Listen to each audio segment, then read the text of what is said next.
Pickin' with a piner, pickin' with a piner, pickin' with a piner, come pine along with me. Pickin' with a piner, pickin' with a piner, pickin' with a piner, come pine along with me.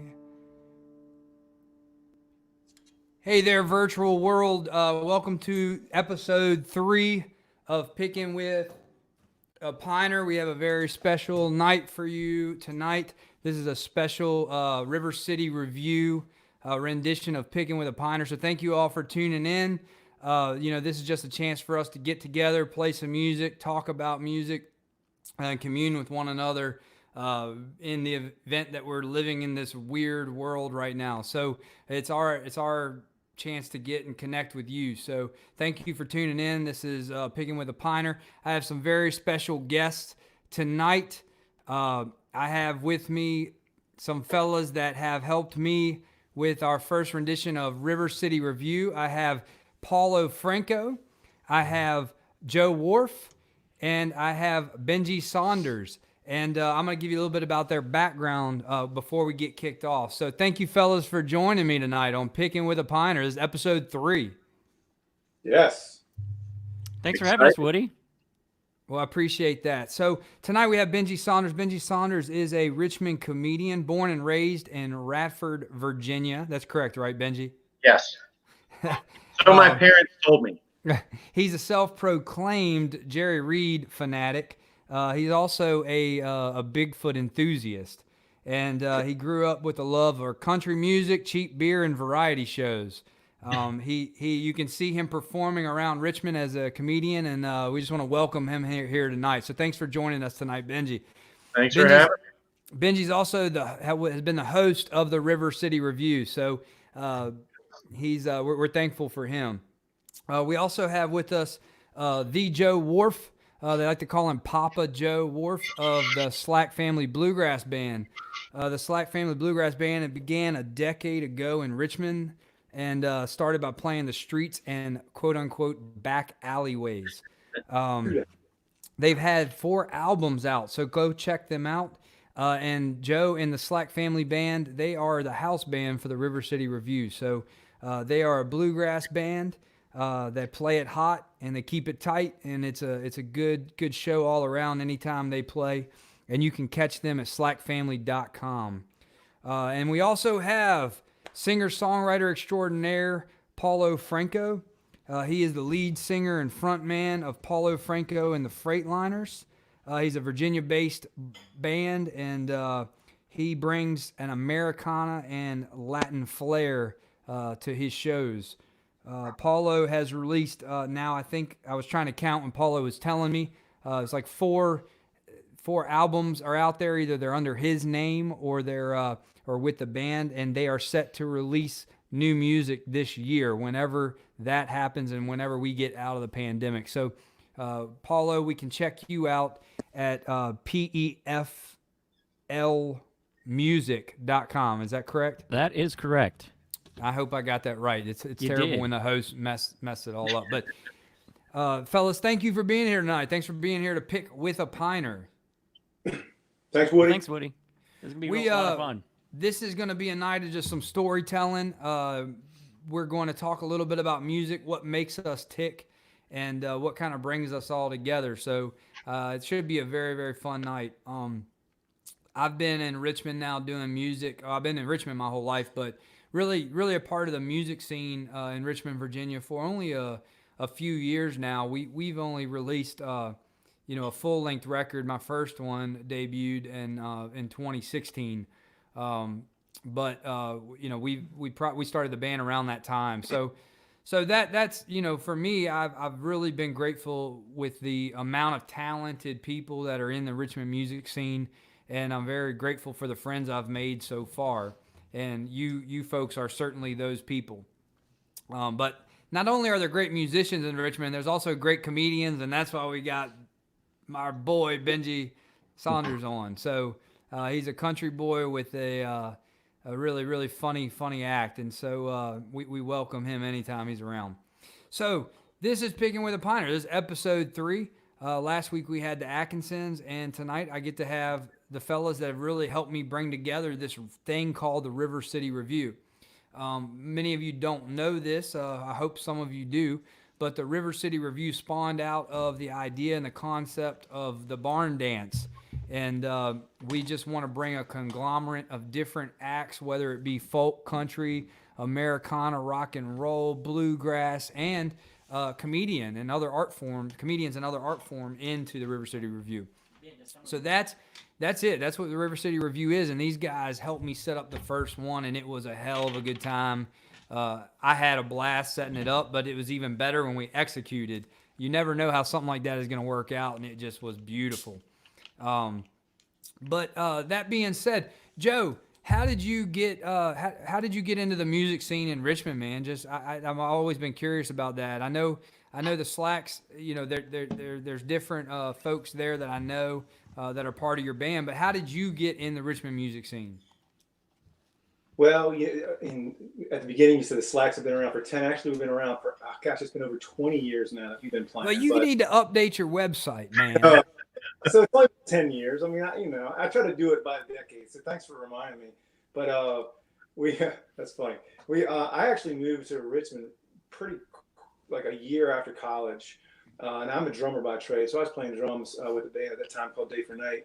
We moved down here to try to make it. And kind of wanted to move to the East Coast. We were playing at Ohio University where I went to college, and then we kind of moved to the Miami of Ohio area up in Oxford, just north of Cincinnati, play a little while. We moved down here to kind of be on the East Coast to play. That lasted for a while, and I still play drums to this day. I'm a drummer. I kind of play the guitar. I had to learn the guitar in order to get my thoughts on, into music. So you can't really write songs playing the drums that well. So I got into that. I came down here, played with that band for a while, and I played with a number of bands throughout the years playing drums. I was in a country band when I met Andy, our mandolin player, and we decided, you know what? I'm coming off the drums. I'm going to grab the guitar. We're going to start a band, and that's when we started the Slack family. Been playing ever since, probably 22 years now. That's awesome. Hey, little fun fact. My great-grandfather was the head football coach at Cincinnati University in the late 30s. All right. Yeah. Good little fact there. Hey, Paulo, what about you, man? How did you get started in the Richmond music scene? I got started in the Richmond music scene. I've been playing music. I started taking guitar lessons. Well, I started playing the violin in 4th grade, and that didn't last. And I actually, like Joe mentioned, he was a drummer, and I wanted to be a drummer. And then in fifth grade, I started taking drum lessons, and I wanted to be in the drum player in the band, and all I got was a little rubber pad and 2 sticks, and it didn't make any noise, and that was kind of BS. So I got rid of that, and then my dad suggested I take guitar lessons because girls like guitars, and you could take your guitar anywhere, and he had me at girls. So I started taking classical lessons, and I played for a little while, and then I stopped for a while, and in 2005 I applied for a job at the Virginia State Bar. And my friend and colleague, Jim McCauley, had a blues band, and he saw my resume listed guitar playing as an interest and went to the bar council at the time. Her name was Barbara Williams, and she said, "You need to hire Paulo because I need a guitar player for my band."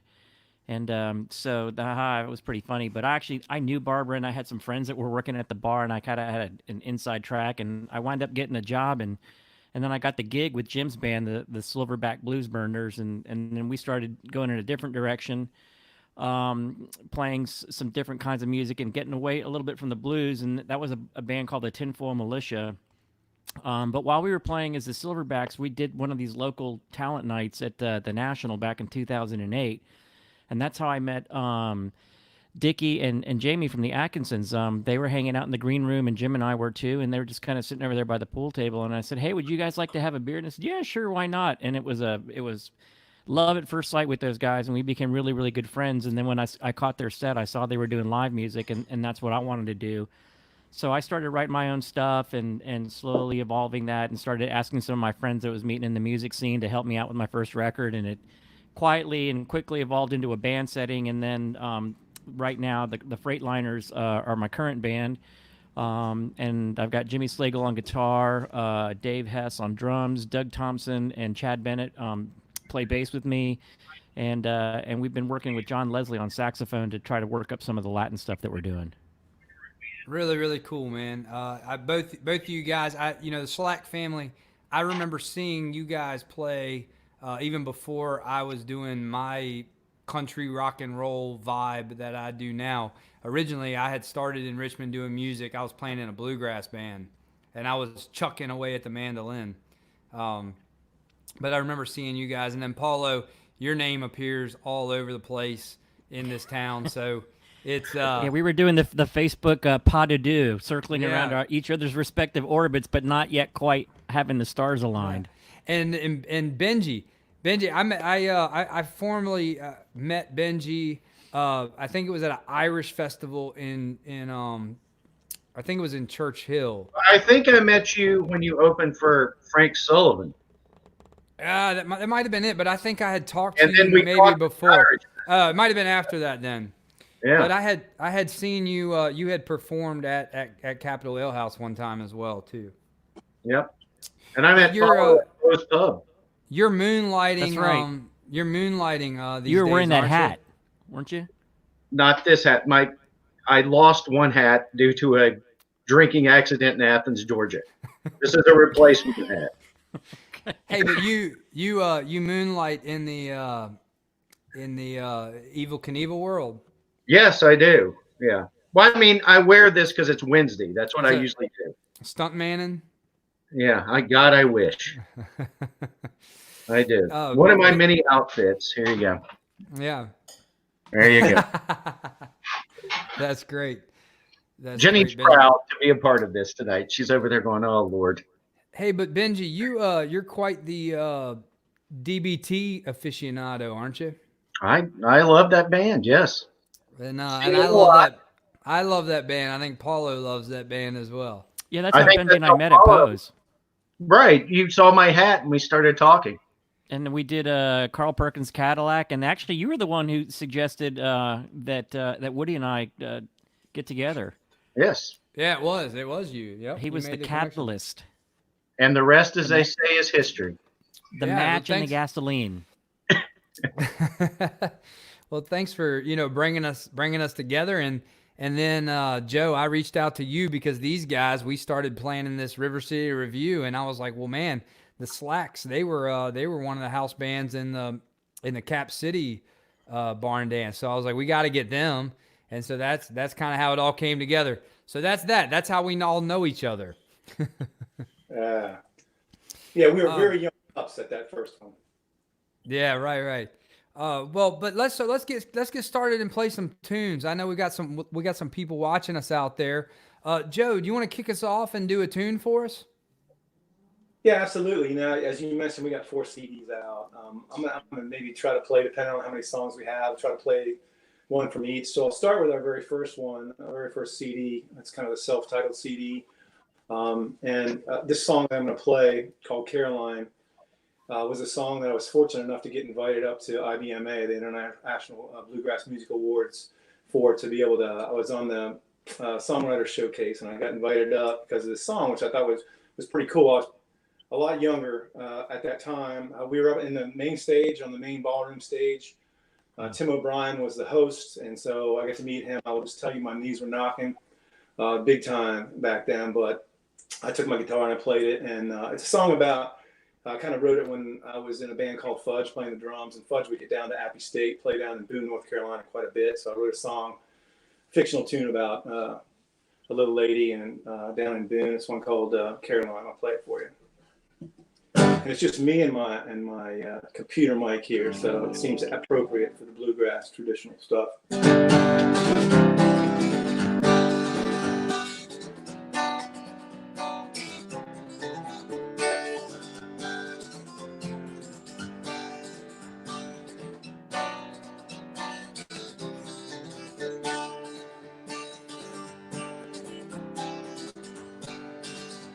The night you love walked out last night, she changed her mind. She's going to Caroline, and I've been thinking a little too much about her. Yes, it's true. I wish I was in Boone right now. Well, love's been lost and life's been tough in my mind. I'm back in Carolina, so all my memories are there. It's just for spite that I sit here alone right now. When you left, you took the best of the memories of my life. Now I'm feeling a little bit lonesome. Now I'm feeling a little bit lonesome. Now I'm feeling a little bit lonesome. I guess you won.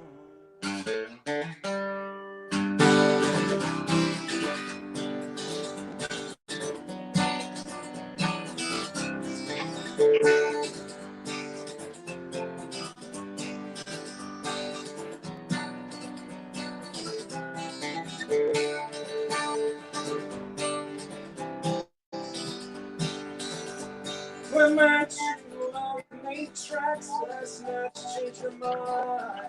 Just back in Carolina, and all my waking hours we're spinning far from being in good right now.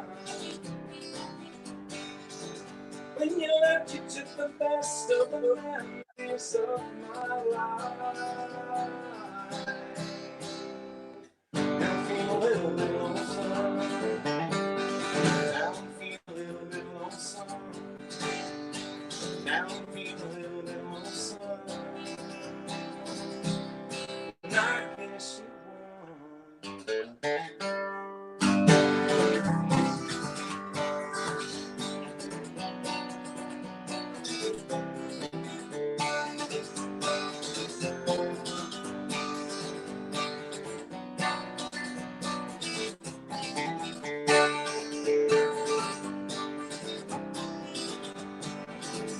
When you left, you took the best of the memories of my life. Now I'm feeling a little bit lonesome. Now I'm feeling a little bit lonesome. Now I'm feeling a little bit lonesome. And I guess you won.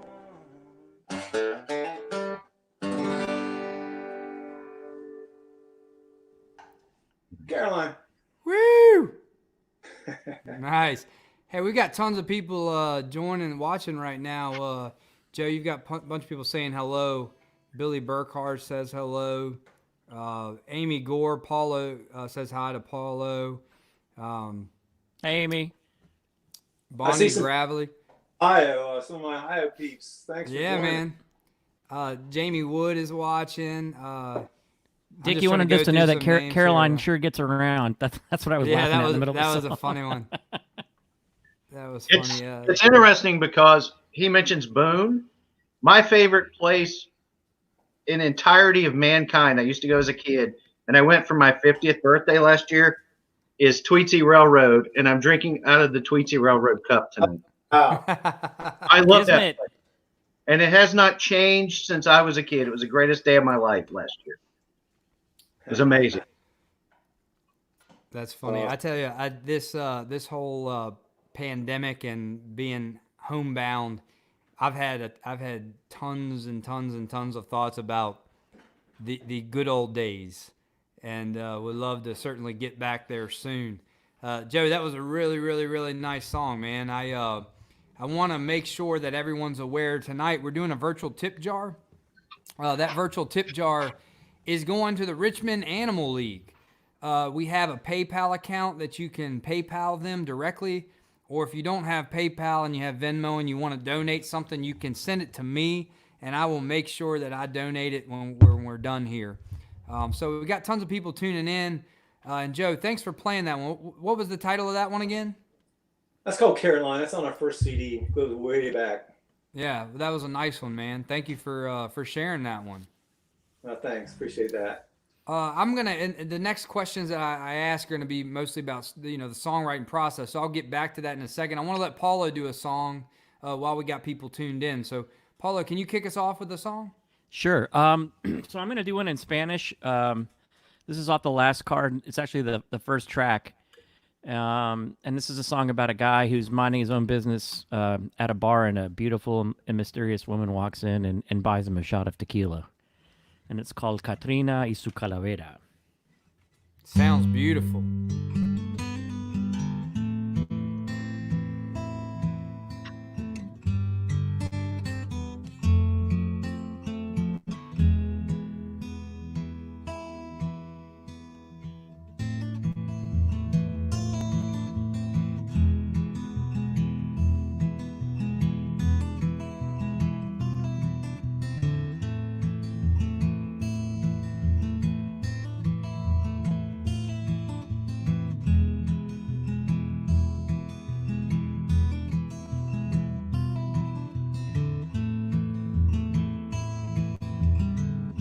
Allá en un bar por la calera conocí a Katrina y su calavera. La vi bajando por la escalera, fresquita como la primavera. Se sentó en la silla a mi lado. Rostro lindo y sagrado me parpadeó chispas de pecado. Su sonrisa me dejó hechizado.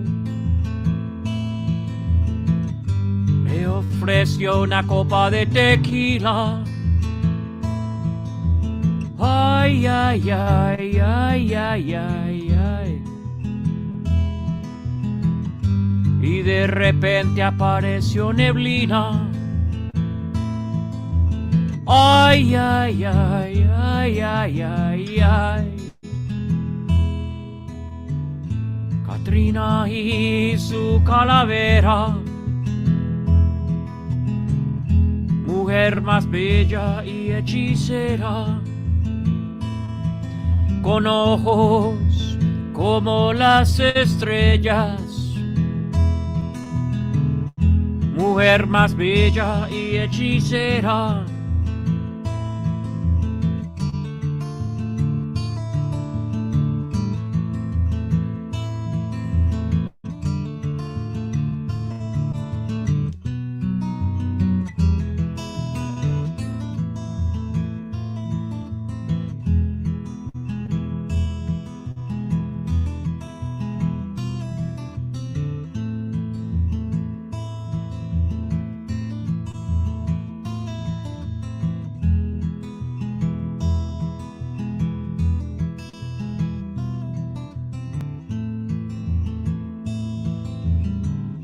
No sé si era fantasía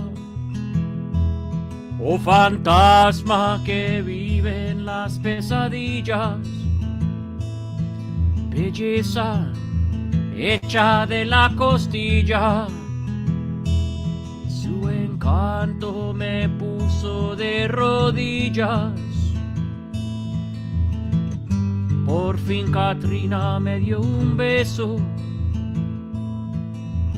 Ay, ay, ay, ay, ay, ay, ay. El cual sentía hasta por mis huesos. Ay, ay, ay, ay, ay, ay, ay. Katrina y su calavera, mujer más bella y hechicera, con ojos como las estrellas, mujer más bella y hechicera.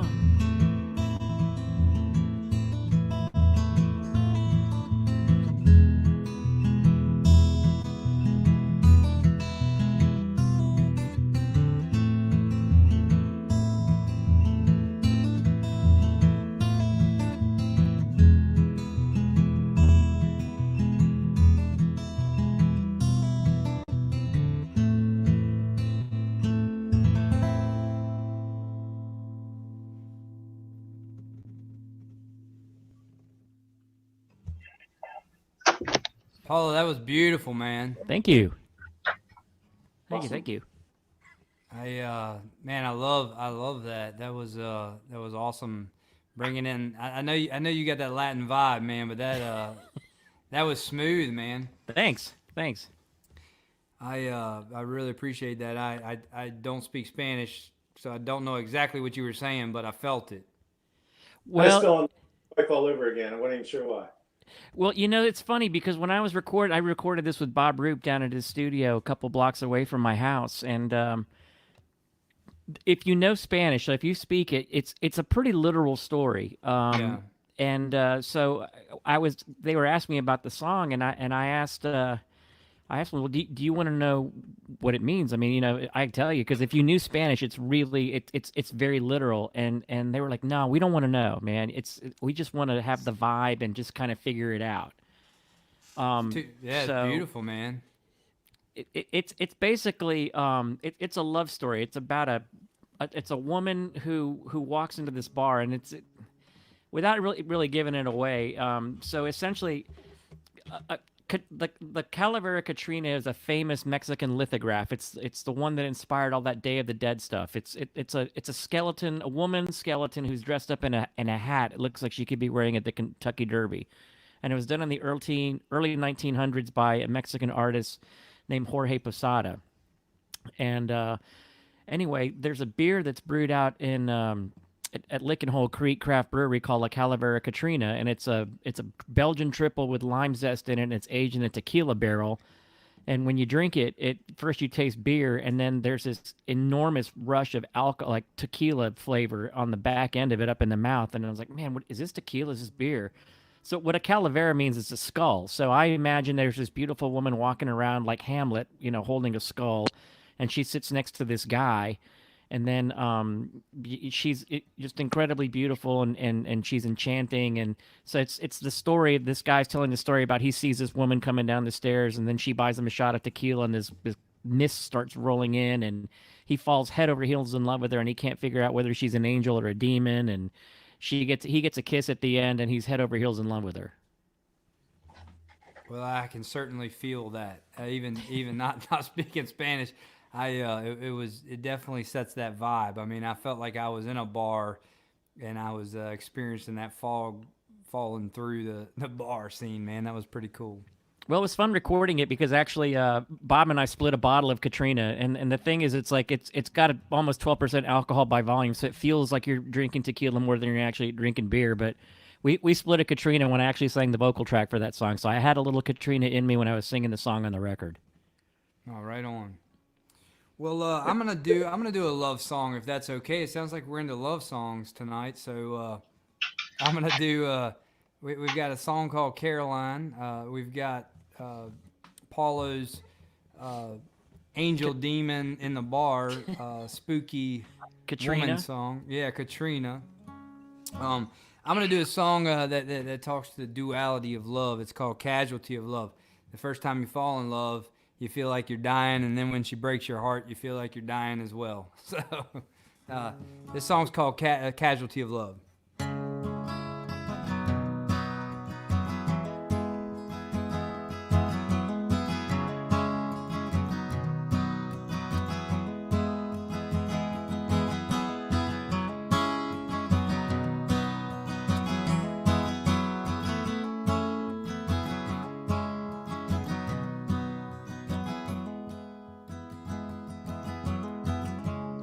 I didn't see this one coming.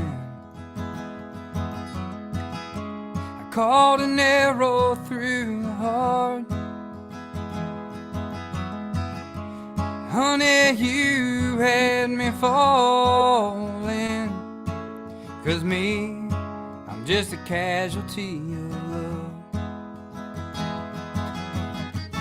And they say all is fair in love and war, but me, I'm just a casualty of love.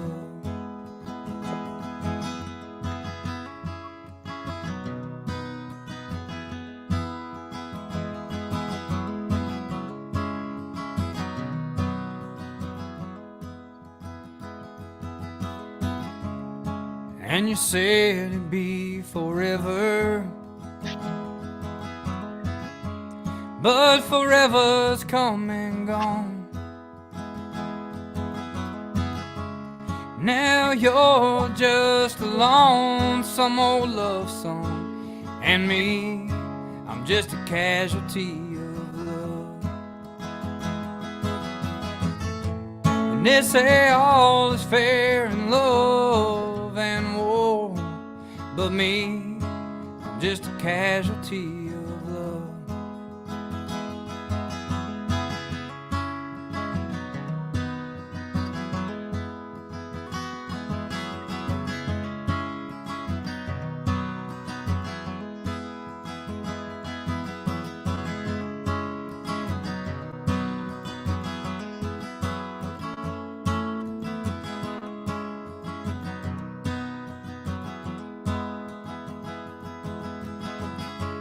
You can bury my heart in an old pine box, 'cause me, I'm just a casualty of love.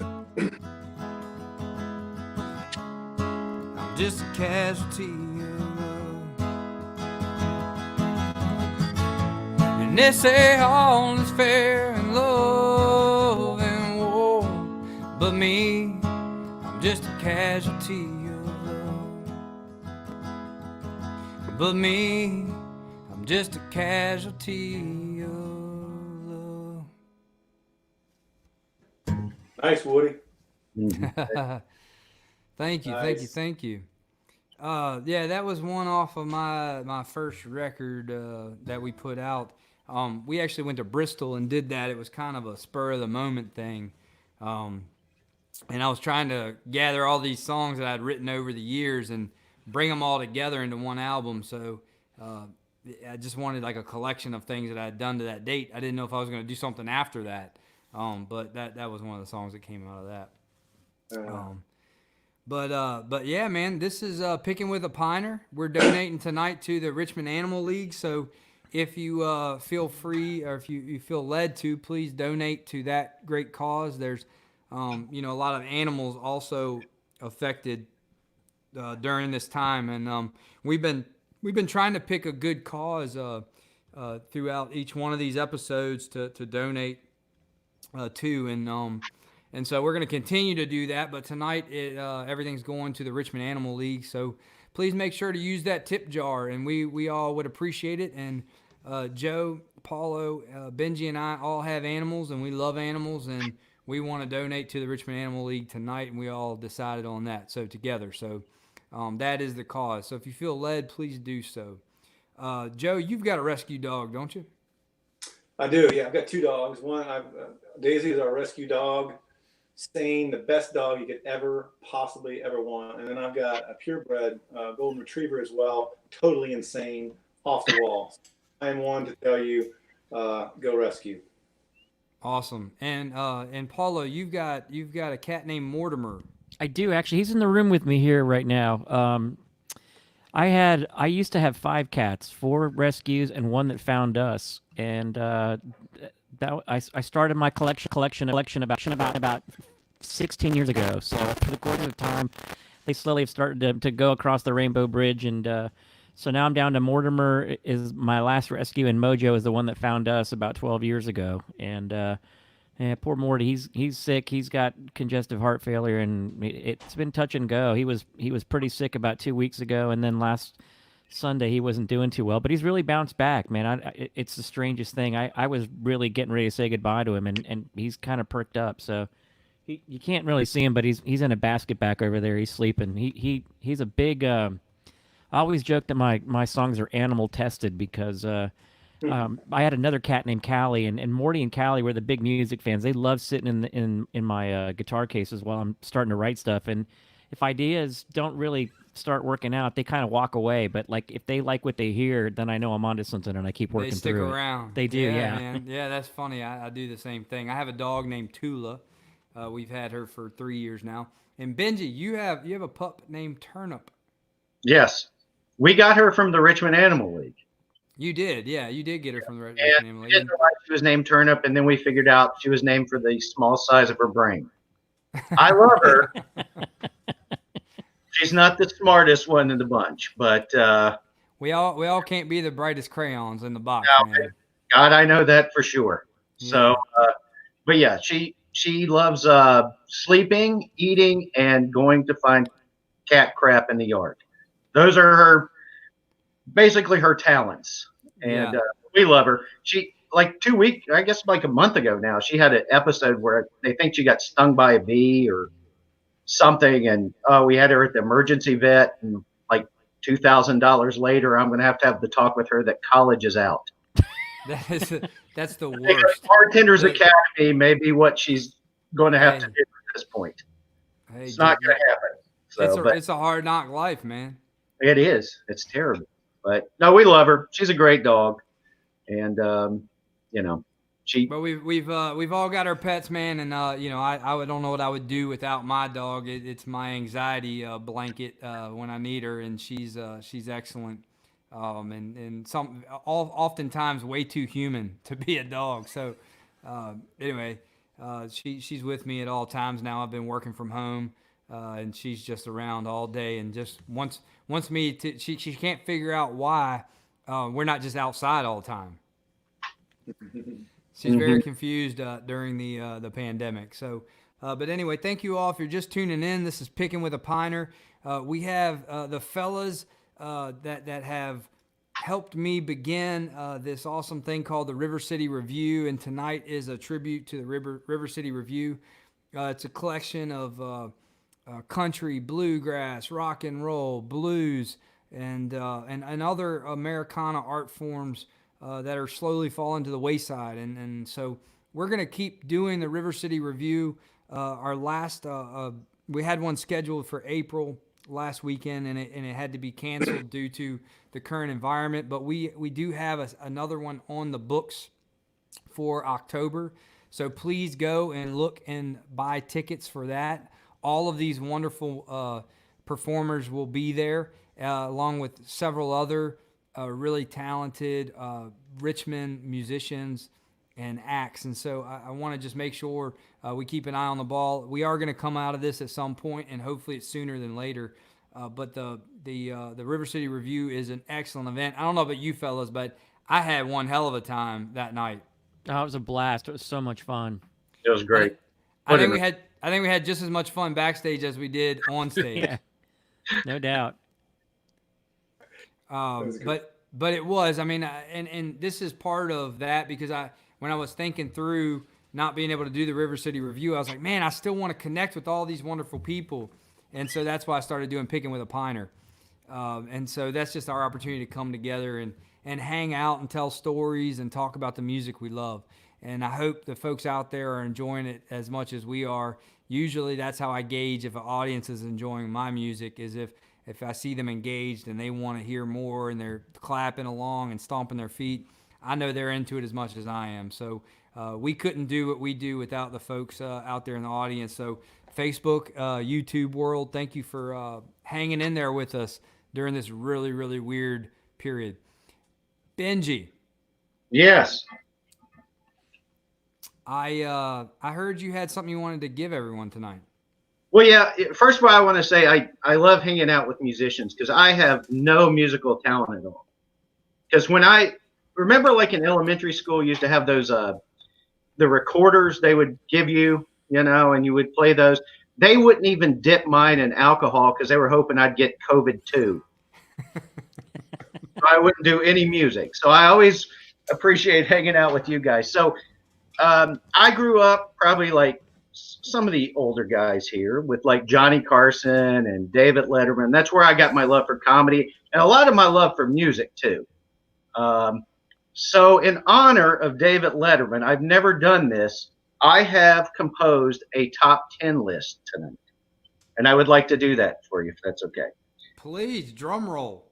All right. So from our home office in East End, Richmond, the greater Fulton area, tonight's top 10 list, top 10 signs you have been under stay-at-home orders way too long.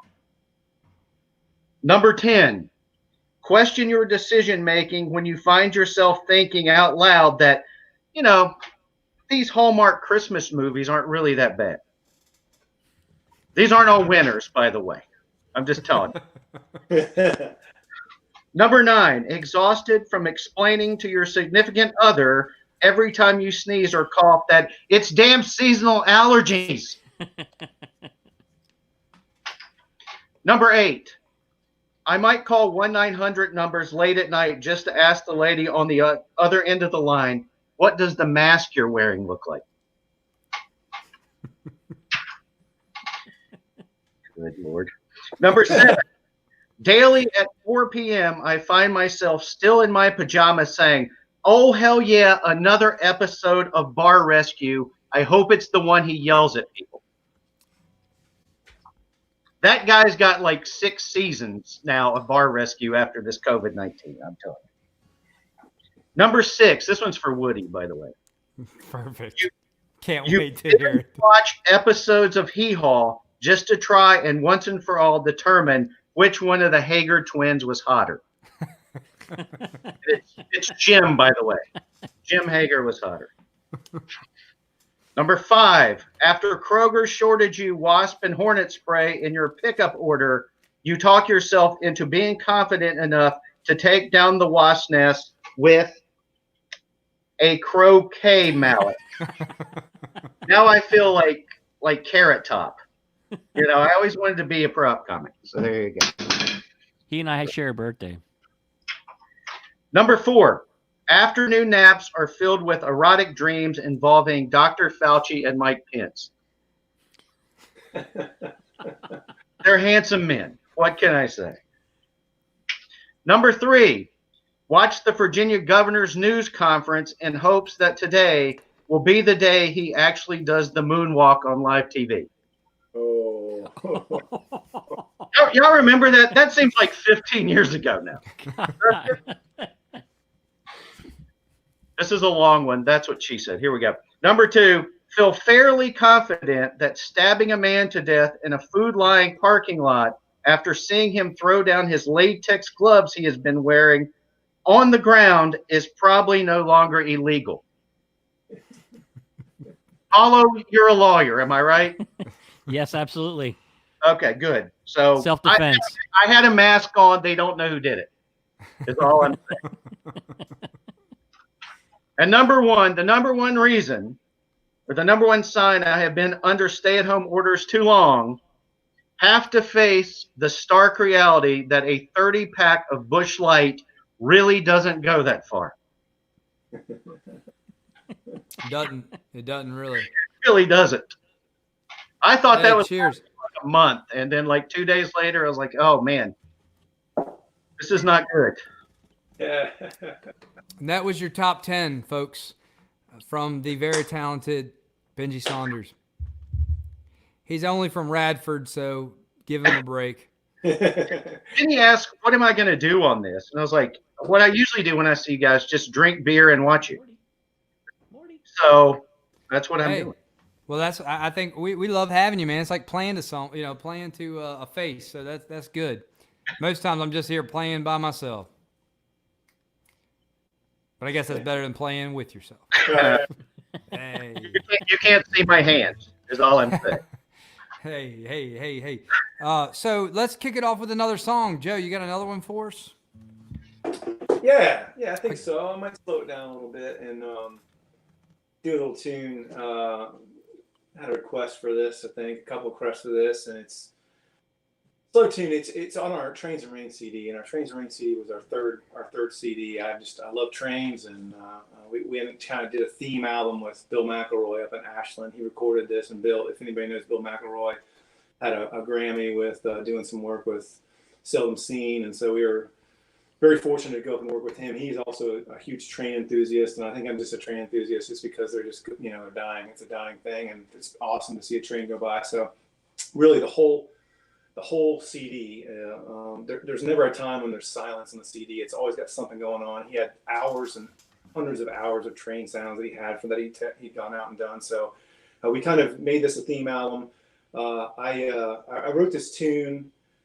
I was kind of did a little research and found out that they say that the first time that a train was used to transport soldiers to war was during First Manassas, and certainly I'm from Ohio, so when I came down here to Virginia, I didn't realize. I mean, I learned about the Civil War in Ohio, but man, when you come down here, you are immersed in it. And so, I'm not on a specific side or another, but when you're down here, you certainly start to, especially when you're in bluegrass, you start to learn about that. So, this tune is about a Civil War tune, kind of about a man that gets on a train from kind of Shenandoah Valley and has him at First Manassas and leaves his wife and never comes back. It's one called Two Things.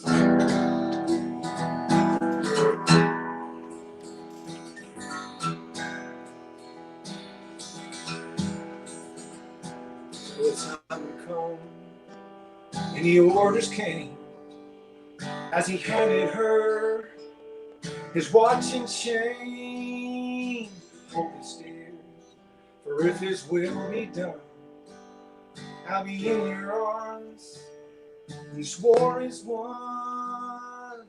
20 miles to Johnston's train, through Virginia hills and the pouring rain. The engineer, he said all aboard. He wondered if he'd ever again touch this soil and die. And this is why, and the whistle blows, and I pray to him, dear God, two things: forgive my sins, and a train that dropped me here, pick me up again.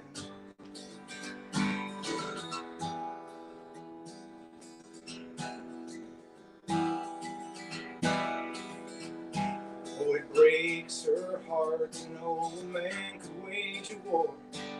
That one brother's victories, another brother's loss. Grab the Manassas gas as he's hit and drops. The husband's lost, and he watches his star die.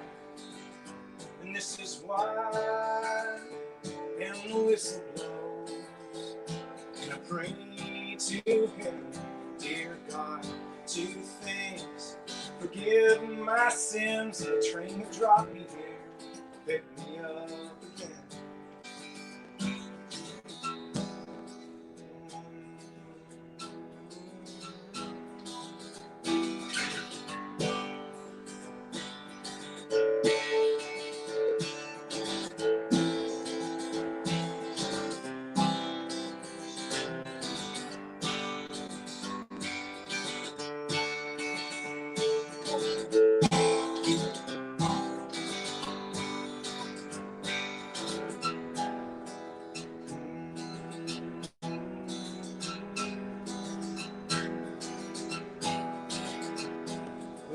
Years had passed, and the war was won.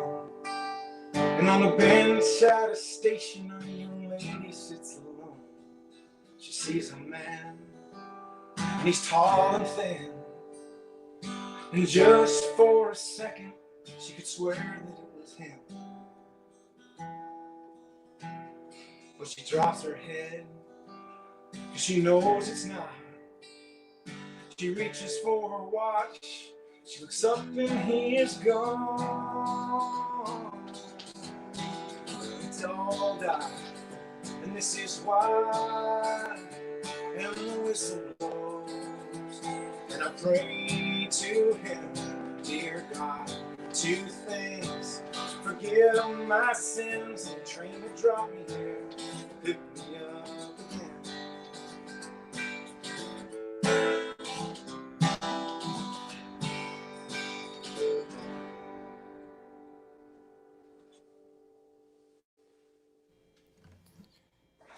Very nice. You gotta love a train song. It's not bluegrass or country without a train song. Hell, it ain't the blues without a train song. Gotta have it. Well, thank you for that. We really that was a good one, man. I love train songs too. I don't have a train song of my own yet, but I love playing other people's train songs. But that was a train song that combined the Civil War, so that was also that was twofold. That's right. We got people listening in. Jeremy Austin, who's also a wonderful singer songwriter. He commented. He said, "Killer song, man." And it says, does Joe have a music page? You can go to the slackfamilybluegrass.com. It's it's slackfamilywhat.com. That's it. Yep, slackfamily.com. Go to slackfamily.com or look them up on Facebook, and you can see all of their stuff. And I think y'all have some stuff on Spotify and stuff too, right? We do, yeah. You can pretty much catch any of our stuff on anywhere you buy music online. Yeah. Yeah. Slack Family Bluegrass. They've been around Richmond for longer, multiple decades. They have yet to update their website, but once they do that, it will show proof that they've been around for longer than a decade. No, thanks for sharing that, man. That's an amazing song. I'm gonna let Paulo do one, and then I want to talk a little bit about the songwriting process for you guys. But go ahead, Paulo, play one for us, man. Okay. You know, when we were doing the little sound check, I had an idea of the songs I was going to do, and that was all going to get scrapped, and sure enough. So this is actually a song about animals, and we can talk about how I came up with this song after I'm done playing it. This is going to be on our new record coming out this year.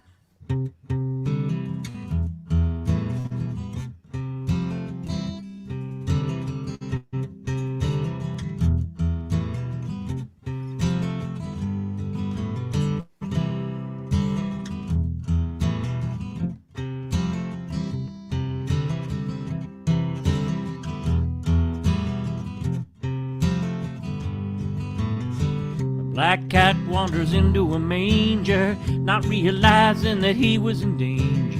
He placed his faith in the kindness of strangers to help him survive the streets. He placed his money down on the wager, taken up by a belligerent major. The crowd that gathered prayed for a savior to force the army's retreat. The major drew a line in the sand. Black cat made his final stand, cast his eyes on the cold dark skies, boulevard of broken dreams.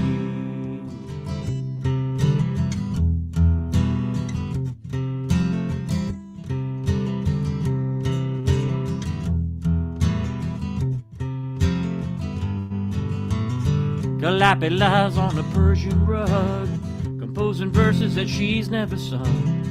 The words come rolling off of her tongue, the poets rush to complete. She'll always be forever young and grateful for the air in her lungs. She falls into the holes that she's dug, but always lands on her feet. She plays a final song with the band. Black cat made his final stand. Her eyes on the cold dark skies, the boulevard of broken dreams.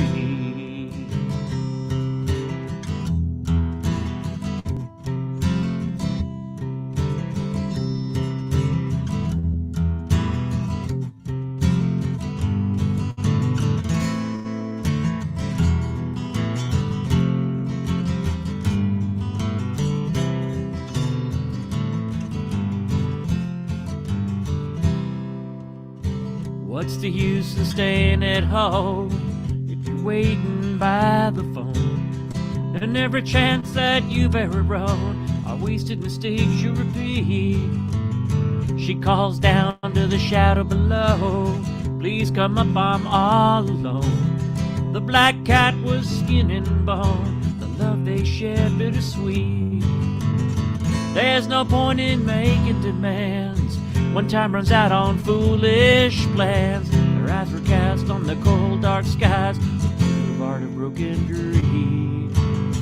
The world was never at their command, even with God's unchanging hand. Their eyes were cast on the cold dark skies, the boulevard of broken dreams.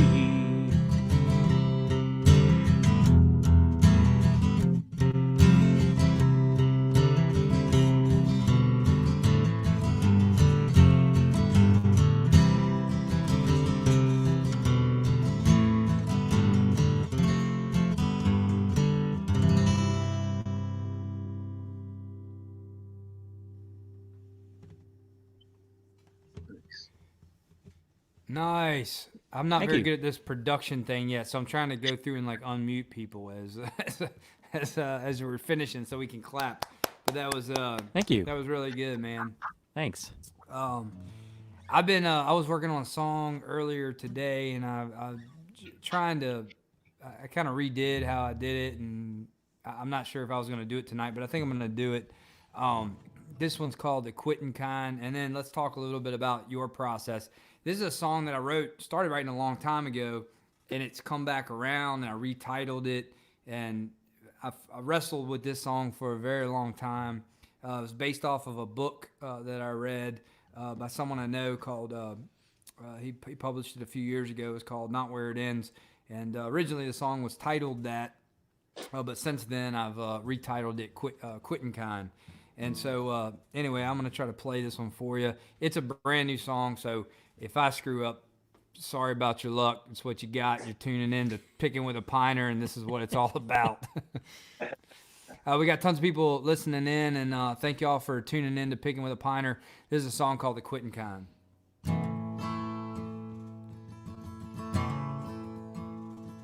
Well, I'm sick of this goddamn job. I want to spread my wings and fly.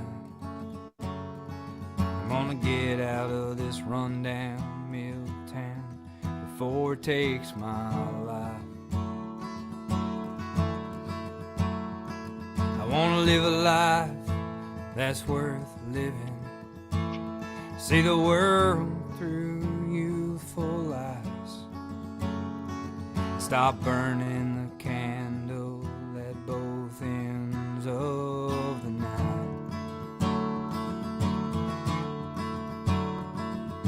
So I have not to give up, and I've never been the quitting kind.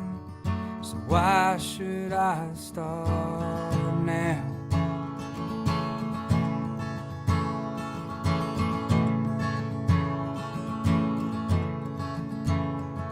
I've got a pile of bills on the table. I've got a habit that I can't quit.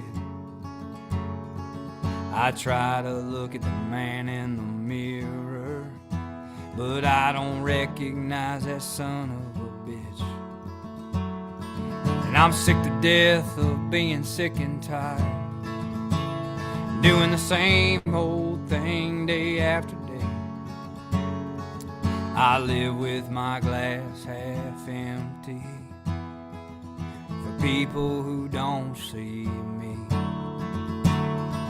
And it's all I have not to give up, 'cause I've never been the quitting kind. So why should I start now?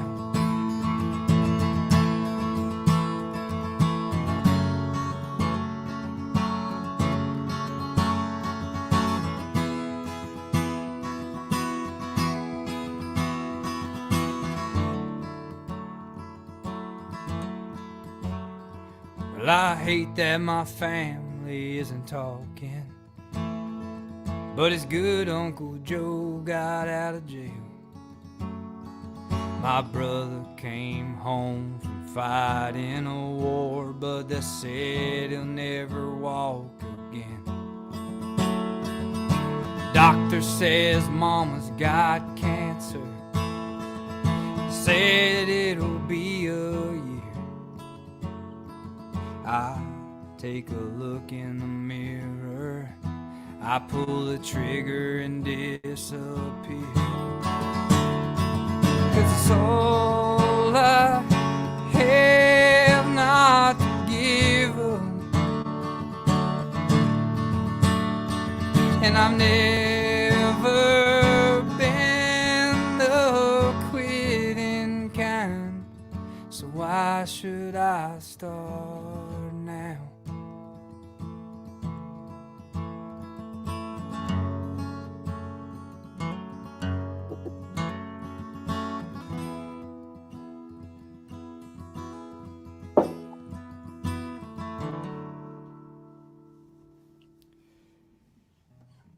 Very Oh, yeah. nice. Quitting Oh. kind. Yeah, I was messing around with that one. I kind of changed a little bit of the key of that, so I'm still trying to figure that one out. But that's one I've been working on. It's called the quitting kind. For me, the songwriting process, I'm a little all over the place. I try to write as much as I can, even if it's just typing words on a notepad on your phone, or recording a voice memo. Usually for me, I've already talked about this a little bit with folks before, but for me, it's like writing in a notepad is the most sincere way that I can get lyrics in my head and make sure it all makes sense. So my process is I wrestle these things. It's a constant battle. It's every day. It's thoughts, it's melodies, sometimes it's the music first, sometimes it's the words. But usually I get the best and the most out of it when I'm sitting down at a table with nothing else around, just my thoughts and a pen and a pad of paper. But that's what works for me. And sometimes I'll write a song in 20 minutes and it'll be done. I won't even touch it again because I know it is the way it is. It feels right.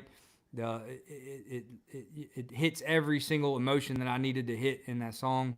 It conveyed the message, and I'm done. Those are the good ones.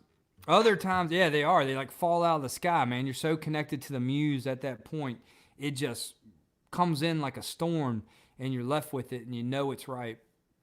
Other times, you get ideas, and you're so distracted by other things, you never quite finish it in that first sitting, and it just takes time.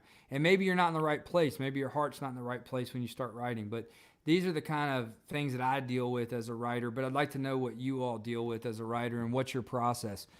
Joe, we can start with you, man. Yeah, I've thought a bunch because a lot of times stuff will just come into my head, melodies, words, things will come into my head. And, a lot of times it'll happen when I'm like even sleeping, like I wake up with something in my head. And I wonder sometimes how many songs I've lost, how many have I lost because I decided not to get up and write something down in the middle of the night. I think songwriting is such a beautiful thing. And I assume that everybody has that in them. If you don't, I would suggest tapping into it just because it's such a creative process. Now, for me, I don't, the lyrics are the very last thing almost always. It's very rare. Like I know a lot of people will have a notebook full of poems and lyrics, and they're like, man, I got to get this thing and put this thing in music. That's totally not the way I do it. I'm more melody. I'm more grabbing the recorder and having a chord progression and just start throwing stuff out, really just not making any sense at all, but getting even the semantics and even the syllables of what the word I know that I want to go in that area. And so I've got this in mind, and I'll come up with certain themes. I'll come up with certain, I want to write a song about this, like the two things thing I did. But I'll get a chord structure and I'll just start, and I'd have to have a tape recorder. I was like, oh wait, that sounded like that. That's good. And it's just amazing how the song writes itself when you do that. So I know a lot of folks have the words first and write the music. It's never worked for me. I'm just not kind of a writer first, songwriter second. I jump back and forth on that one, man, because I do a similar process too with catching that melody and recording it and capturing it through the recording, and then going back and then writing the lyrics later. I do that too, man. I'm kind of all over the place with that process. I don't think there's a right way. If you're a songwriter and you're out there, there is no this is how you have to do it. There's a lot of good books out there that you can read, and I do that. There's a lot of good talented people out there doing podcasts that talk about the same very thing that we're talking about tonight. Joe Pug is one of them. He does a podcast called The Working Songwriter, which is excellent. He's a good songwriter too. And he's a hell of a songwriter. Yeah, but it's a great podcast to dig into how do these songwriters create this work. And so I'm constantly looking for stuff like that. And that's why we're doing this tonight, is because I love hearing from people like you, Joe. What do you do? How do you do it? And I think what it confirms is there is no right way to do it. I think the right way is just however you do it. Whatever you found works for you is what it is. And you write some really great songs. So thank you for sharing that. Paulo, what about you? It's like you say, Woody. It's hard to really kind of pinpoint like where an idea comes from. And the one thing you said is finding time to be alone, just to be within your thoughts. And most of the time, I write like what Joe was talking about. I'll just pick my guitar and start messing around with some chord progressions and something like, oh yeah, this sounds pretty cool. And this thing has been a savior. I used to write stuff in books but now I'll just jot things into my phone and I'll be walking around and start writing some things, like, because I do sometimes write the lyrics first because I've got the melody in my head. But a lot of times it's something I see. It's an observation. And the last song that I did, the Boulevard of Broken Dreams, is actually about two cats.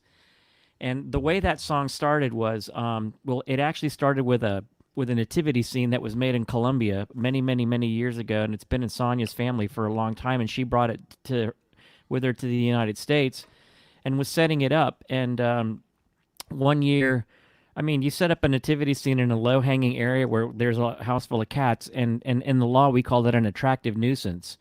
And sure enough, Lucius was like, wanted to see what the hell was going on with these little figurines, and he jumped up there and he knocked over a couple of them and broke them. So I had to glue them back together, and I was hoping that Sonia wouldn't notice, and then she put them back out and noticed right away that they had been broken.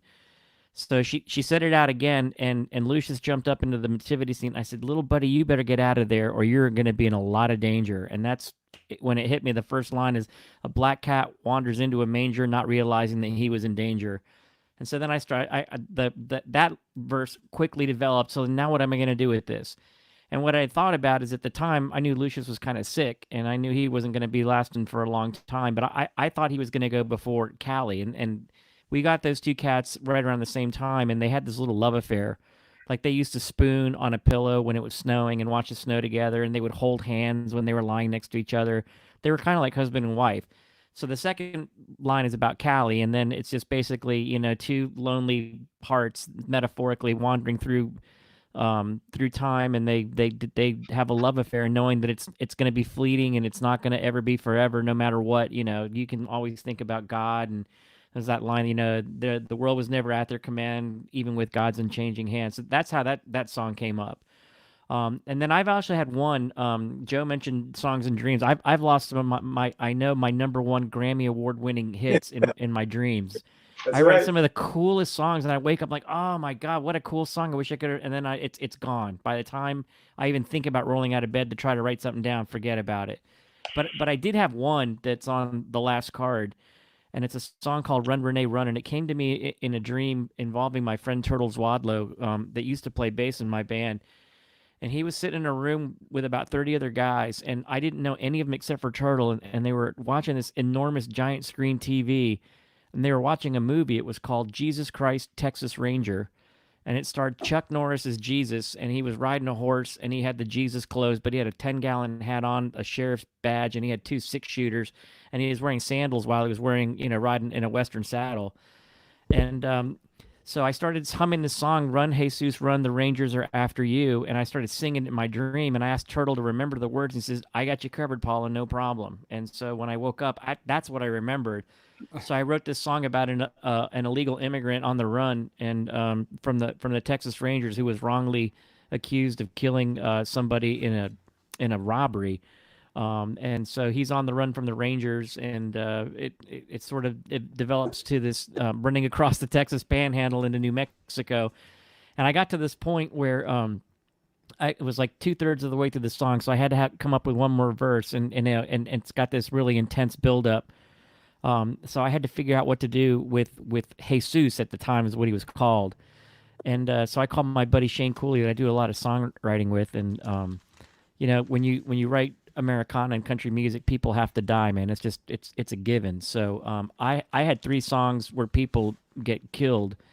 So I asked Shane, what do you think should happen to this poor guy Jesus? And Shane says, Paula, man, you've already killed 3 people. Don't you think he should have a happy ending?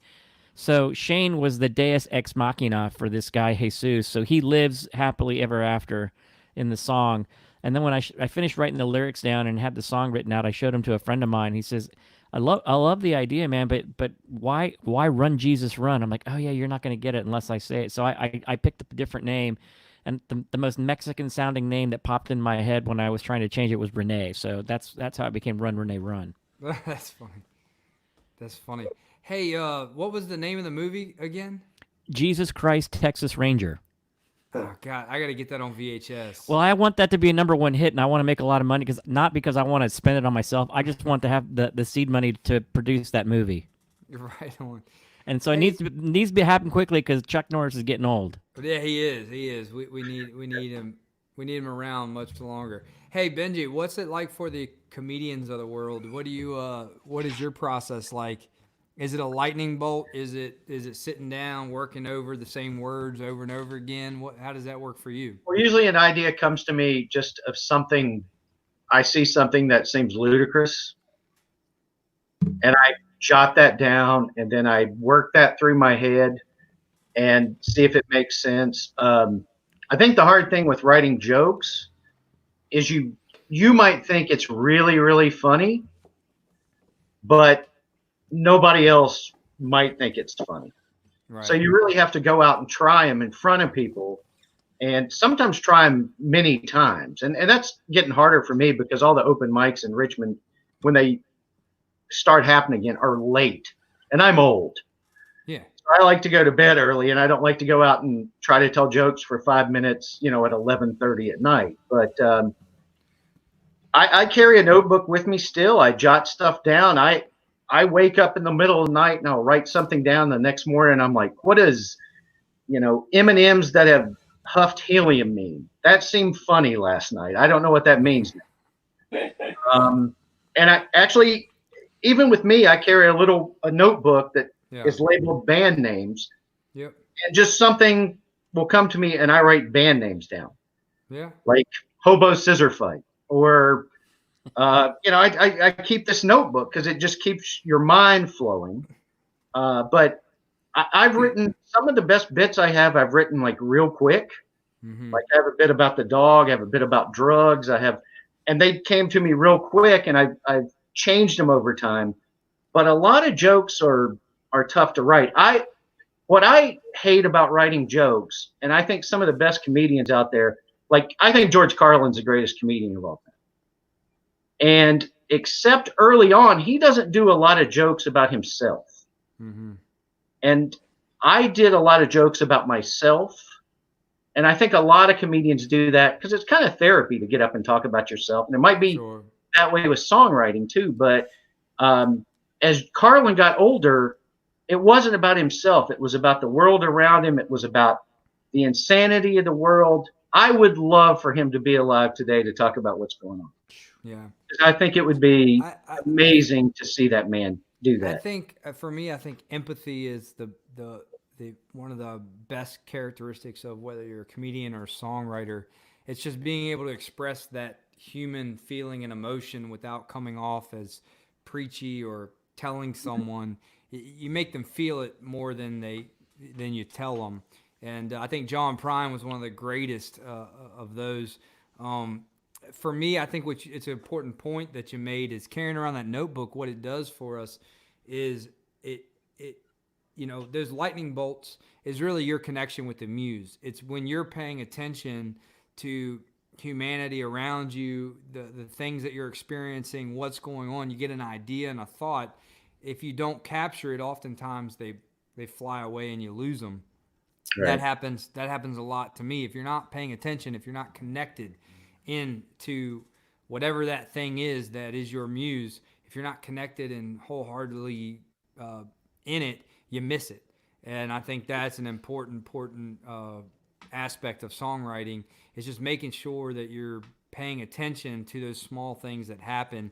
And when you see them, don't say, I'll write it down later. Because guess what? When you write it down later, you've already forgot. You either forgot that melody, if you didn't record it, or you didn't capture that lyric quite the way you wanted to when it came in. So I think it's just being in tune with the world around you and paying attention to the muse and see when that song is speaking to you. That might be a little heavy for folks, but that is the life of a songwriter, and that's what. No, it's really true. I remember you and Dickie were talking about that whole part about being empathetic and what, and specifically in the context of the song "Angel from Montgomery," because I mean, you had a young 20-something guy singing the song about a woman who was in her, having a midlife crisis and in a dead relationship. Yep. And I think you remember hearing it the first time. It says, "I am an old woman." Like, dude, you're a dude, right? Yeah, right. But I think he that was he the one conveyed song that. Yeah. Yep. Go ahead. he Sorry. really conveyed the emotion. I mean, that's such a beautiful song. I mean, yes, he's singing from first person point of view of a woman, but man, I mean, you can feel the pain and the emptiness of that woman just sitting there saying, looking at my life. And I got this guy who goes to work and then he comes home after a full day of work and he sits down at the table and all he can do is pretty much just burp and fart and say nothing. And I Yeah. mean, like that's a dead relationship, and it's heartbreaking to hear that song. But that song was the first one for me that really hit me because of that first line. I am an old woman. It's like, what? Wait, what do you mean? And I think that was the one that threw me off because I was always the center of my universe when I was trying to write. And I think you have to take on the shell of whatever that character is you're trying to portray and the feelings that surround it and the sense that they're going through at the time. I think it's extremely important. But let's do another round of songs if that's okay with you all. Joe, do you want to kick us off with the last song of the night for you? And I'll get Paulo to do one, and then I'll try to do. I told you guys I was trying to crank out a song before all of this, and I think I'm close to finishing it. I'm not sure it's all the way done, so you might get the bastardized version of it, but I want to share it with everyone just to let them experience this process. But go ahead and kick us off, Joe. Yeah, man. I've been going back and forth on what I want to do. So the four CDs that Slack Family have, of the 12 to 15 songs on there, the majority of them are original tunes. 8, 9 originals out of 12 on each one, and I write probably 6 or 7 of those. And so that's important. And I did want to mention when you were talking about John Prine, that the "Hello" in their song. I mean, when you're talking about emotions in a song, like whoa. If you haven't heard "Hello" in there by John Prine, I would go in there. It just gets you right in the gut. And so, Yep. But I want to do a cover, and we talked about that a little bit. And I know that we all write and things like that, but I think it's as important on the songs that we pick to be on our CDs that we feel should be on those CDs that we kind of cherish and value enough to put on there. This brand new CD that we have, not even brand new anymore. We put it out about a year ago. It's called Graceful Drifter. So I think we got two cover tunes on there. And one of these songs I've been wanting to record forever. When I was in college, I sat down with some friends and watched the movie Easy Rider. And if you've seen that cult classic Easy Rider with Dennis Hopper, Peter Fonda, got Jack Nicholson in there. It's about a drug run across the states. About 3/4 of the way through the movie, there's this song that the Byrds perform called "Wasn't Born to Follow." And it's just got a beautiful lyrics to it. It's actually written by a couple of people. Carole King was one of the co-writers of it. Of course, Carole King, one of the greatest writers. Of her CD or her album Tapestry is one of probably the best ever. But the song is great. And about 3/4 of the way through the song, they go into this kind of middle 8 part where it just goes right straight down to the D. And in the song by the Byrds, it's a very psychedelic moment. I mean, everything is just going nuts. And so we wondered what we were going to do with that part of the song. Of course, you won't be able to hear it tonight with me playing it. But Dave Quo, our flat picker, who plays flat picking on the acoustic guitar, did such a tasteful lead on that part that that lead is good enough for you to go and buy the whole CD. So the tune is called "Wasn't Born to Follow," and I'm gonna end with that one by the Byrds.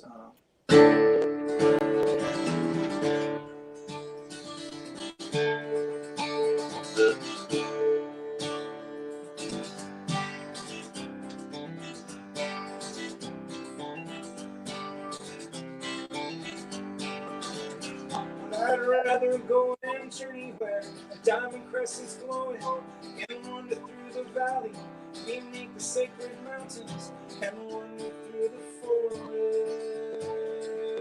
where the trees have leaves of prisms that break the light in colors that no one knows the names of.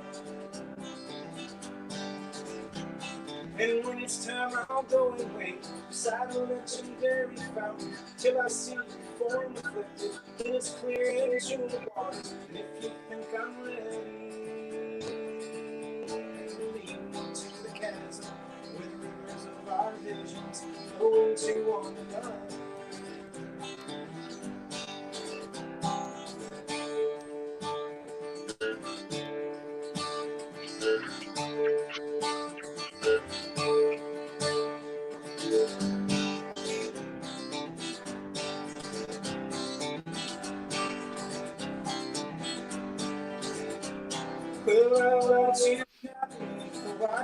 cascading waters. She may beg, she may bleed, she may argue with her logic.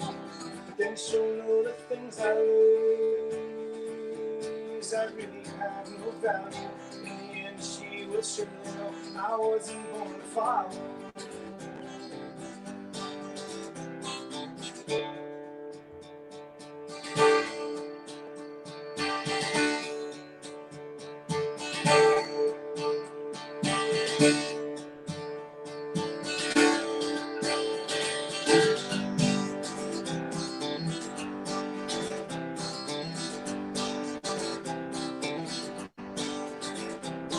Well, I will want you down beneath the white cascading waters. She may beg, she may believe, she may argue with her logic, but then she'll know the things I lose I really have no value. And she will surely know I wasn't born to follow. I wasn't born to follow.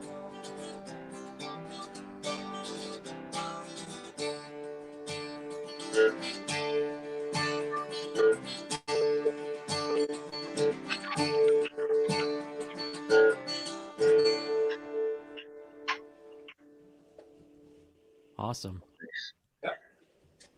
Hey, nice, man. Yeah. Thanks for sharing One of that. my favorite. I think songwriters notice other songwriters, and we all flock to things that inspire us. And I think that's just as important, like you said. When you're picking those tunes for that record, something that you connect with is, I fully understand that, and I always want to pick the right songs when I do a cover. So I totally understand that. But thanks for sharing that one. Yeah, man. Thank you. Paulo, this is Pickin with a Piner. Thanks for tuning in. Paulo's going to do a song for us. Again, tonight's donations are going to go to the Richmond Animal League. This is in support of that organization located in Richmond. And we just want to make sure that not only looking out for the good people in our world, but also the animals that don't have a say-so in all of this. So we want to make sure that they are getting the help and the support that they need. And tonight the fellas decided that we were going to donate there tonight. So if you feel free to give a tip tonight, please make sure it goes to one of those locations down there scrolling across the screen. There's a PayPal account that the Richmond Animal League uses. If you don't have PayPal but you have Venmo, you can certainly shoot it to me, and I will 100% make sure we make that donation tonight to the Richmond Animal League. So please do that if you feel so in your heart to shoot us a tip. So this is Pickin with a Piner, and I really appreciate everybody that's joined us tonight, and I hope that you're enjoying this as much as we are. It's our chance to get together in this time and come together, talk about music and the things that we love, and commune together. So Paulo Franco, singer-songwriter, is joining us tonight, and Joe Wharff, lead frontman and songwriter of the Slack Family Bluegrass, and Benjie Saunders, the comedian that helps us host the River City Revue, is with us tonight. And so all these folks are part of that great event that we host. We're trying to do it more than one time a year, and hopefully once we're done with all this, we'll be able to have another one for you. But the River City Revue is a spectacle of country, bluegrass, rock and roll, blues, and other oddities, and we want to invite you to that. So hopefully you'll look forward to that. We have a date set in October, so that's coming up. Paulo's going to play us one more tune. I'm going to play one, and then we're going to call it a night. All right. It's funny that Joe mentioned Easy Rider, because I was in New Orleans back in November of 2018, and I wound up writing a song about, it's like a triptych about New Orleans and all the things that I did, and I met up with an old friend of mine from law school. I've known her for a long time, and she decided she was going to be a part-time lawyer and a full-time tour guide down in New Orleans, which is something she had always wanted to do. And so she took us through the French Quarter, and then we wound up all the way up through Rampart Street, and across from Rampart is where the St. Louis #1 cemetery is, and she took us to the spot where they filmed Easy Rider, and if you remember that scene where they're tripping, and it was funny because she Wow. was telling us that they filmed the scene there, and they had the big to do, and they had the premiere, and they invited the Archbishop of the parish of Orleans, and when he saw that scene, he said nobody will ever film in my cemetery ever again, and that's been true. Like all the New Orleans vampire movies, like Interview with the Vampire, all those cemetery scenes are filmed in other cemeteries other than St. Louis #1. Yeah. So I had this line about it was like we walked to the cemetery where White and Billy took LSD, and so I have to explain to people that I wasn't with two guys named White and Billy who were dropping acid, and no, that's actually a reference to Easy Rider. White and Billy were the two characters. So anyway, I am going to do Run Renee Run, since I spent a lot of time talking about the process that went into writing this song. And so when I started thinking about it, what I was trying to do ultimately with the song is, it was written at a time when the whole question about immigration was raging and still is. And I wanted to create a character that, he was in the country illegally, but he was, being framed for something that he didn't do. And it kind of makes you think, about the humanity of these people. And so this is the story of Renee and his trek across the Texas Panhandle.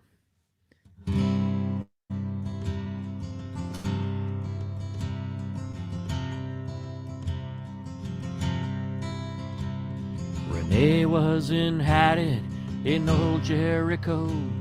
He crossed into Texas from Juarez, Mexico, hungry and desperate with nowhere to go, and looking for life more simpatico. He took up his refuge outside the ghost town after a robbery he'd seen going down. Renee tried to stop it, but blood stained the ground. The guilty had fled before he could be found. Run, Renee, run, the Rangers are after you. Falsely accused, but what's an illegal to do? Face is all over papers and 6 o'clock news. Run, Renee, run, the Rangers are after you. It didn't take long to pick up the trail. The hounds caught his scent, they were hot on his tail. They had decided run him out on a rail. Renee was the man they wanted in jail. He made Amarillo by the end of the day. Nothing it seemed was going his way. Renee had once more, he kneeled down to pray. With a little bit of luck he could make Santa Fe. Run, Renee, run, the Rangers are after you. Falsely accused, but what's an illegal to do? His face is all over papers and 6 o'clock news.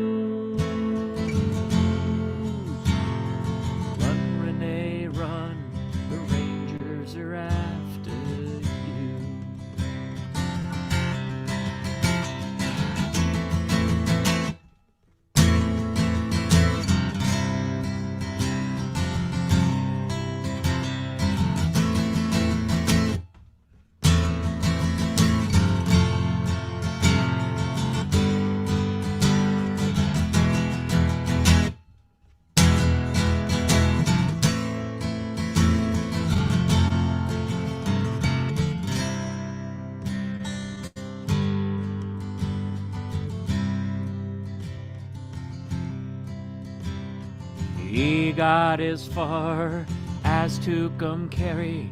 He broke down on the New Mexican prairie. The stranger who stopped was never unwary. The innocent man that she soon would marry. A witness came forward who saw a tattoo. They caught the guilty and gave him the noose. The Rangers were still in hot pursuit when they called off the chase and cut Renee loose.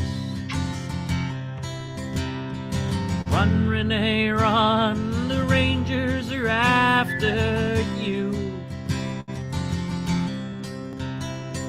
Falsely accused, but what's an illegal to do? His face is all over the papers and 6 o'clock news.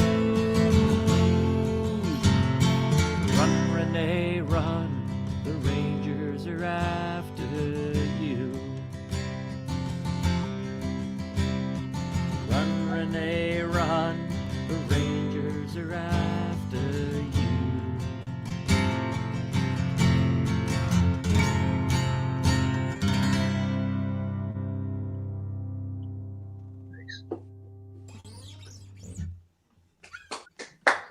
Thanks.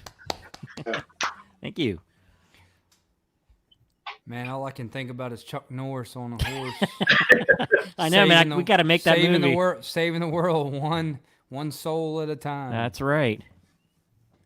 No, thanks for sharing that. And I mean, all of you guys bring so much to the table when we do the River City Revue, and I appreciate each of you and the time that you've helped and supported that that event. It really is a wonderful thing. I hope people can grasp the awesomeness of it through the videos and photos and things that we've shared. But it really was an amazing time, and I think the part I loved most about it was just doing what we're doing right now, which is just hanging out, exchanging songs, talking about life and what makes us all tick. And that's what Pickin' with a Piner is all about, is just making an excuse to be able to do that in the current environment. So thank you all for hanging in there with us tonight. I'm going to do one more song and we're going to call it a night. So Can I say one thing, Woody? Yeah, go ahead, bud. Hey, just in relation to the Richmond Animal League, they have something called the pet food pantry. So if people are struggling and can't feed their pets, you can go there and get dog food, cat food. They'll help you with that. They have a thing online where they have a wish list on Amazon too, that you can donate food to them and have it delivered. They're at 1140 International Drive, Richmond. They're closed right now, so you might want to call first.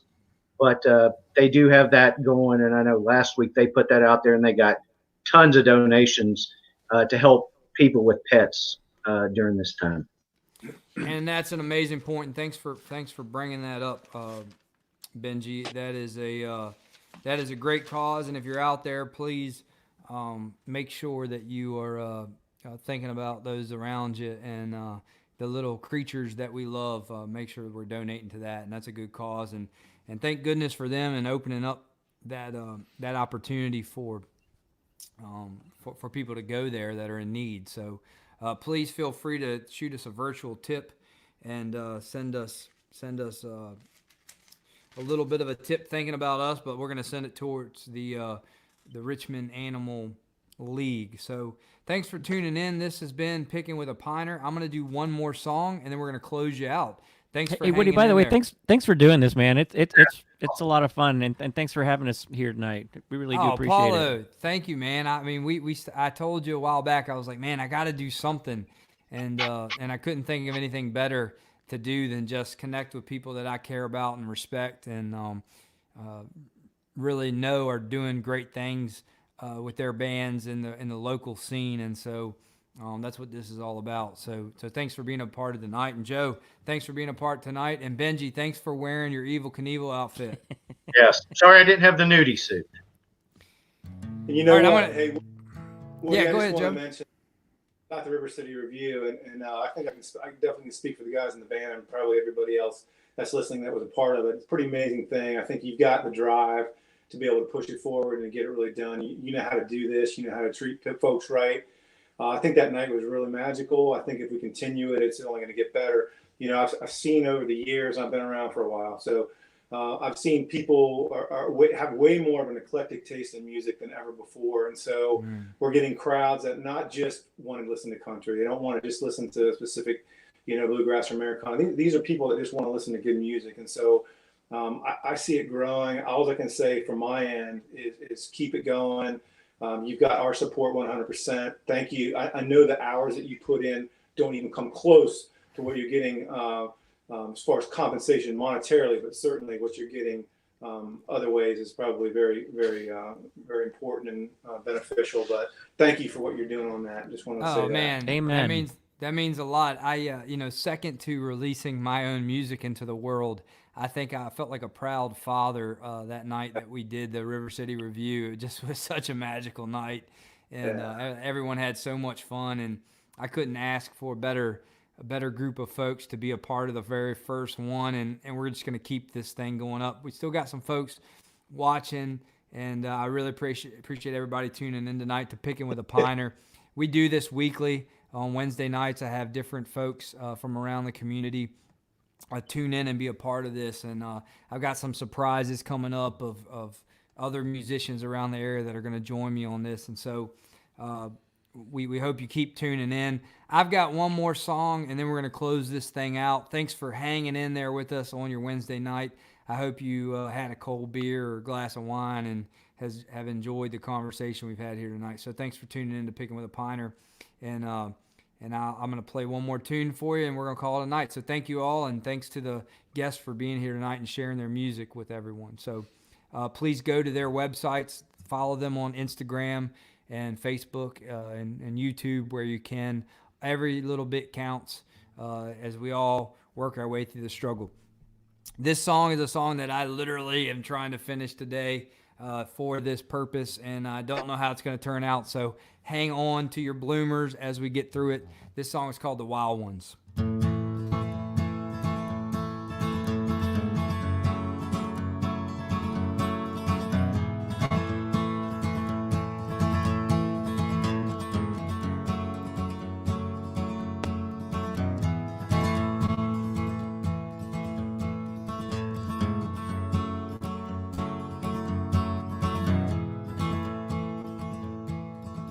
She left home at 16, running away. Daddy was a drinker, his hands were cruel and mean. She met a motorcycle hippie and headed out of state, looking for redemption anywhere it came. Here's to the wild ones, go out on their own. Here's to the wild ones, dancing to a different drum.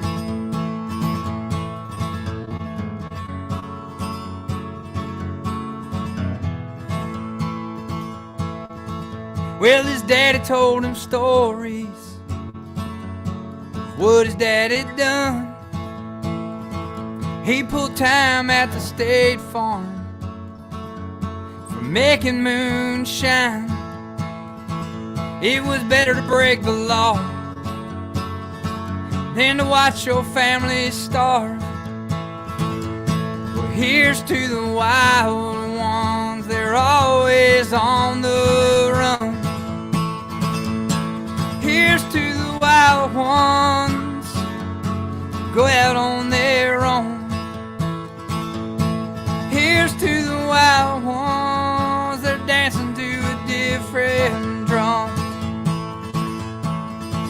To the poet and the dreamer, the sinner and the saint, to the one that knows to get what he can, to the lover, the dreamer, the sinner, the saint, and the ones that fight against the grain.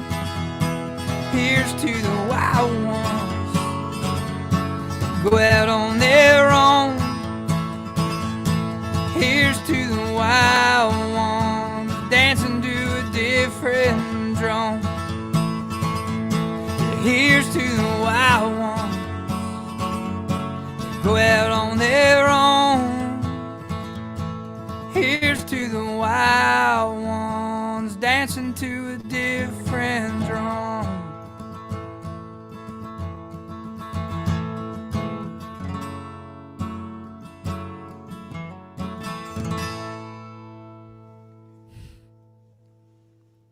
All right, Great song. that's the wild ones. And thanks for listening tonight. And we really appreciate it. Everybody that's tuned in, all our friends, family, people out there just checking us out. I really appreciate it. This has been Pickin' with a Piner. This is episode 3. This is a special tribute to the River City Revue with Joe Wharff of Slack Family Bluegrass Band, Richmond, Virginia, USA.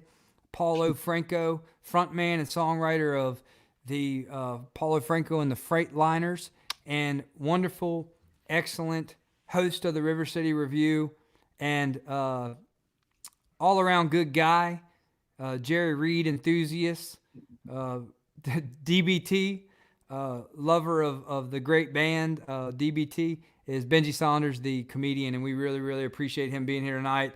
Thank you, guys, and we just, I'm going to end here with one last little bit of a song. We love the time we spend with you, to share a song or laugh or two. May your pleasure be many and your trouble be few. I think I got that right, Benjie. Yes. We love the time we spend with you.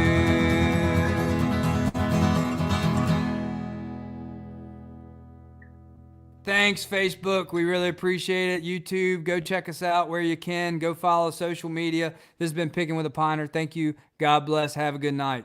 Y'all take care. Thanks, Peace, fellas. everyone. Later, guys. Thanks, Ohio Kid. Thanks, North Kakalaki. Bernsey. Thanks. We're out.